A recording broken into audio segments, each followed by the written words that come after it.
Bas Kamphuis, I am the General Manager of Strategic ISV Relationships for Amazon Web Services. It was a great takeaway. We decided to change the format a little bit this year and actually have customers share their experiences with running SAP on AWS. Monday we had a proud announcement that we are now serving more than 5,000 SAP mission critical customers. Half of them are actually on HANA. AWS is now serving over 5,000 active SAP customers in their mission critical environments.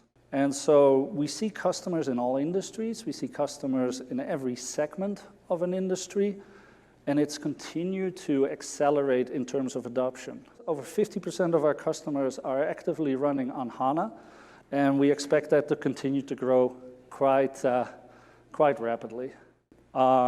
In Barcelona, about a month ago, we actually launched the first 18 and 24 terabyte HANA systems, scale up, so singular system.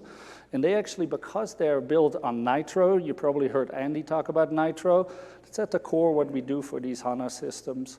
They're actually able to scale out to 48 terabytes of an S4 HANA system.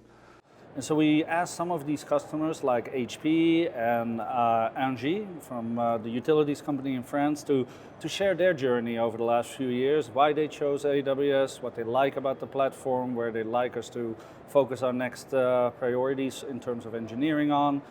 We moved to the AWS for SAP for the finance part simply because we wanted to move fast.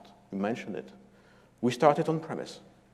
We found out that our implementation partner wanted more, faster, and delivering that on-premise was not realistic. But we did not want to block the project. We wanted to really move forward, and in such case, we jumped the gap, tried it, and it has been successful. And we're very happy today with the way it's been running. So that's today the trend. And we keep adding more and more on AWS for the moment.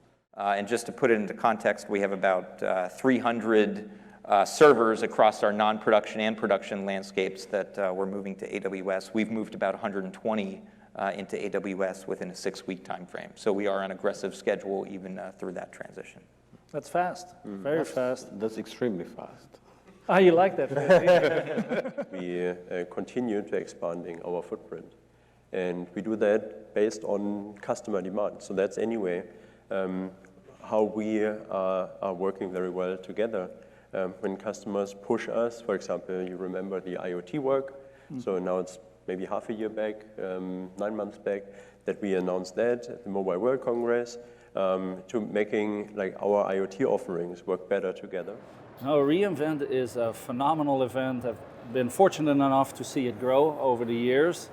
The most significant thing is actually it remains a learning event. It remains a learning event for customers, for partners to profile themselves, but also learn what they could use in the platform. And if nothing else, for AWS to learn from customers and inform us where we need to focus.